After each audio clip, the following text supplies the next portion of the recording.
Salut à tous, range ennuyant sur le BTC, retour des tarifs. Si vous êtes en vacances, profitez bien, vous loupez pas grand chose. Il y a des gens qui ont pas mal deep sur les 80 000 BTC qui ont été déplacés. Je vous laisserai en commentaire le lien de ce petit article. Petite anecdote drôle pour ceux qui l'auraient loupé. Le mec dans l'adresse de destination, il a rajouté le mot fuck. Ça m'a bien fait rire, je voulais vous le partager. Tonton Donald et les tarifs, saison 4, épisode 42. Il nous avait dit le 9 juillet, il a laissé jusqu'au 1er août pour laisser 3 semaines de plus de négociations. Et maintenant, il nous dit que début août, c'est pas 100% fermé, qu'il est ouvert aux négociations.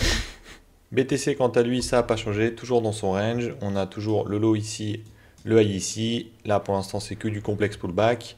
Et il est fermé entre ce low ici et ce high ici. Hier, je trouvais ça curieux que la TR n'avait pas été pris et que cette petite mèche là n'avait pas fait péter ça. Mais du coup, on est venu un peu plus tard dans la soirée récupérer ici, faire une manipulation ici et direction cette petite order block juste là. J'ai pas d'avis sur vers où le BTC va aller parce que même s'il vient chercher juste ici en ayant réagi là, pour moi il y a cette zone où il peut revenir manipuler un peu pour après repartir ici. Il va peut-être réagir encore dans cette OB pour aller faire des plus hauts et en fait continuer un espèce de range comme ici. Pas de direction claire mais je reste bullish tant qu'on n'a pas cassé ce lot ici. ETH c'est un poil différent, il a fait sensiblement la même chose que BTC. Si je vous montre, tac.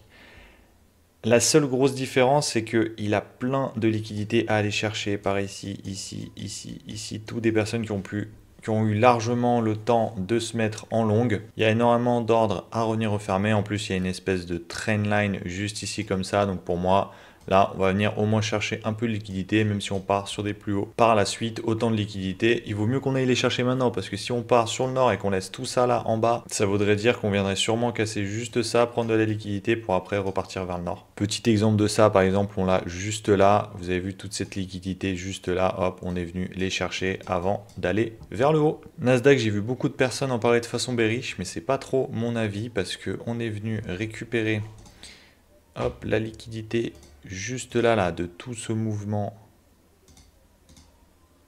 Juste là, tac, on est venu chercher cette liquidité par ici. Donc pour moi, on va au moins chercher cette cassure juste ici. En plus, on a créé énormément de liquidité juste au-dessus à venir chercher. Donc, je vais vous le refaire en mieux. Voilà, par ici, là. Donc pour moi, on risque, en plus, la formation de bougie que je vois là, pour moi, on viendrait au moins aller juste là, récupérer. Et après, on verra ce qui se passe. Peut-être réagir dans cette supply afin d'aller chercher des plus bas, parce que comme je vous avais expliqué, moi la seule chose qui m'embête sur le Nasdaq, c'est ceci. Hop, le triple liquidité là qu'on pourrait facilement venir rechercher, revenir refermer dans cet ordre juste ici dans la mèche. Mais comme c'est le Nasdaq, on n'est jamais sûr parce que c'est un actif le plus bullish des bullish. Donc il peut très bien repartir vers le nord et ne jamais revenir sur ces niveaux. Other, on voit très bien un espèce de biseau qui est en train de se créer comme ici. Hop, un espèce de truc comme ça. Généralement, quand ça accumule autant et que ça finit par se comprimer en pointe, ça veut dire un mouvement par la suite qui est extrêmement violent à la hausse ou à la baisse. Comme on est venu déjà liquider un peu ce triangle par ici, là, je vois bien du coup une petite liquidation de ce triangle par le bas pour après faire un fort mouvement à la hausse et revenir au minimum dans cette petite zone. Même si dans l'idéal, on aimerait bien que ça vienne chercher, hop, juste ici. Si jamais on a 2 ou 3 semaines cet été où ça pète un peu, c'est largement possible. Qu'on vienne les chercher juste ici, en fait, qu'on fasse une petite explosion ici, tac, on revient, hop, ici, on distribue au-dessus de la terre, on revient là, les gens s'en désintéressent et après, on part pour cette supply juste ici. Il se passe pas grand-chose sur les marchés actuellement, donc si jamais vous avez des altcoins que vous voulez que j'analyse, n'hésitez pas, ça serait avec plaisir. Je vous dis à la prochaine.